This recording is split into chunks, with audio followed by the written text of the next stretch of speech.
नमस्कार मित्रों। आज हम चर्चा करेंगे आत्मकारक ग्रह पे। तो देखा जाए तो हमारे जन्म कुंडली में और हमारी देखा जाए तो जन्म कुंडली के अंदर 9 ग्रह होते हैं, जिसमें से 2 ग्रह राहु केतु ये छाया ग्रह होते हैं। इन ग्रहों को हम आत्मकारक ग्रह में नहीं मानते हैं, नहीं लेते हैं। तो हमारी जन्म कुंडली के अंदर हम सिर्फ 7 ग्रहों को ही आत्मकारक ग्रह मानेंगे, जिसमें सूर्य, चंद्र, मंगल, बुध, शुक्र और गुरु होते हैं। ठीक है मित्रों, अब आत्मकारक ग्रह होता क्या है और इसका हमारे जीवन पे क्या प्रभाव पड़ता है। तो देखिए, आत्मकारक ग्रह वो ग्रह होता है जो हमारी जन्म कुंडली के अंदर सबसे हायर डिग्री का प्लेनेट होता है। जो सबसे हायर डिग्री का प्लेनेट होता है उसे हम आत्मा का कारक मानते हैं, हमारी सोल का, हमारी स्पिरिट का। ये चीज है कि हमारी आत्मा क्या चाहती है इस जीवन में हमसे। तो हमारी जन्म कुंडली में जो सबसे हायर डिग्री का प्लेनेट होगा वो होगा आत्मा कारक ग्रह। अब देखा जाए तो हमारी जन्म कुंडली में सूर्य देव यदि आत्मा के कारक हुए, बेसिकली नैसर्गिक रूप से देखा जाए तो सूर्य देव आत्मा के कारक ग्रह माने जाते हैं। और यदि सूर्य देव हमारी हमारी जन्म कुंडली में आत्मा कारक हैं तो हमें हमेशा अपने पिता का सम्मान करना चाहिए।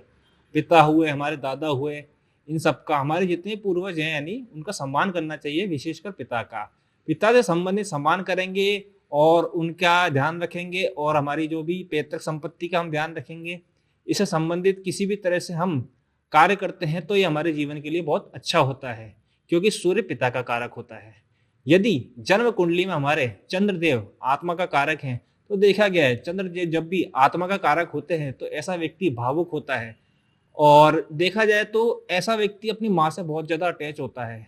इसको यानी कोई भी, अगर कोई बुजुर्ग लेडीज भी, अभी माँ की एज की लेडीज भी दिख जाए या अपनी दादी नानी की, तो ये उनके प्रति भी एक भावुकता रखता है व्यक्ति। बेसिकली देखा जाए तो ऐसे लोगों को भावुकता पे कंट्रोल करके दूसरों को और अपने यानी दूसरे व्यक्तियों को और उनकी जो भावना है उनको कंट्रोल करने में मदद करनी चाहिए, ना कि खुद भावना में बह के जाना चाहिए। तो चंद्रदेव जब भी आत्मा के कारक हो तो व्यक्ति को इमोशनली बैलेंसिंग रखनी चाहिए और दूसरों को और मजबूत करना चाहिए।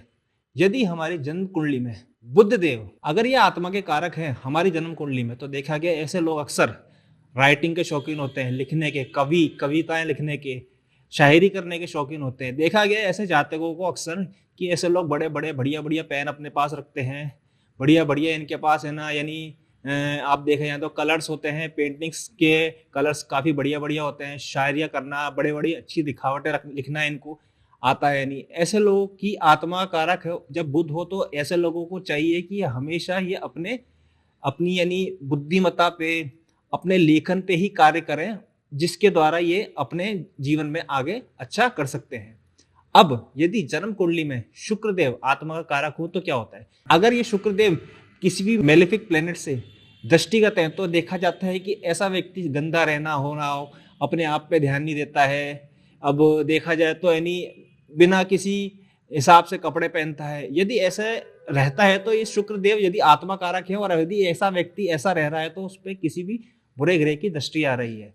और इसे शुभ करना है तो व्यक्ति को अपने पे ध्यान दे, अपनी फैमिली पे ध्यान दे, साफ सफाई से रहे और अपनी फाइनेंशियल ग्रोथ पे ध्यान दे, तो ये शुक्रदेव आत्मकारक होकर व्यक्ति को बहुत सफल बनाएंगे।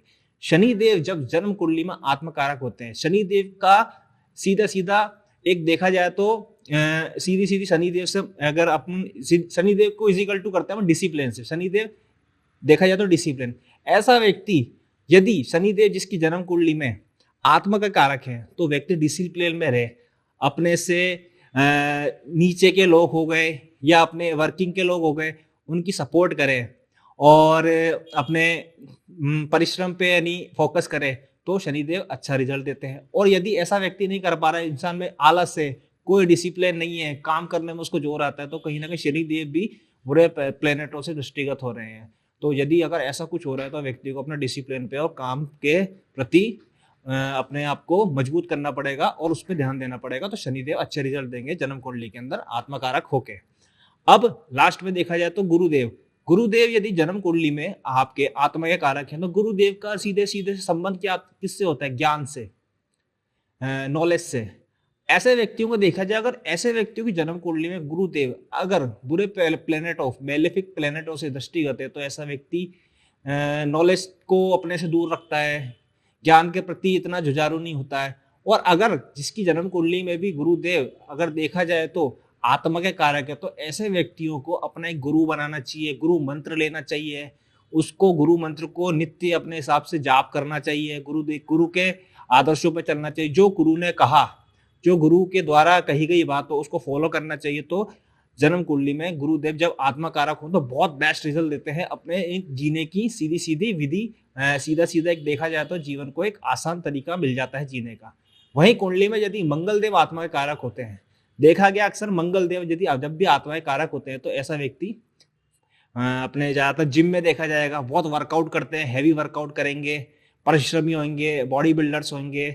ऐसे व्यक्तियों को अक्सर जिम में ही देखा गया, हैवी वर्कआउट 10-10 घंटे अपनी जिम में निकाल देते हैं, 5-5 घंटे जिम में निकाल देते हैं। और भी देखा जाए तो स्पोर्ट्स में जो भी जितने भी अच्छे यानी एथलीट्स वगैरह होते हैं उनकी जन्म कुंडली में भी आत्मा कारक ग्रह मंगल होता है। तो देखा जाए जन्म कुंडली में जब भी मंगल देव आत्मा के कारक बनते हैं, जब भी मंगल देव हायर डिग्री के प्लेनेट होते हैं जन्म कुंडली में, तो हमें हमारे भाइयों से अच्छे संबंध रखने चाहिए, हमें हमेशा परिश्रमी रहना चाहिए, हमें नित्य व्यायाम करनी चाहिए और स्पोर्ट्स एक्टिविटी में एक्टिव रहना चाहिए। ऐसा करने में हमारे जन्म कुंडली में यदि मंगल देव आत्मा के कारक है तो वो हमें बहुत बेस्ट रिजल्ट देंगे और हमारे को सफलता की ओर ले जाएंगे। तो ठीक है मित्रों, आगामी समय में हम और विषयों पर चर्चा करेंगे। तो नमस्कार मित्रों।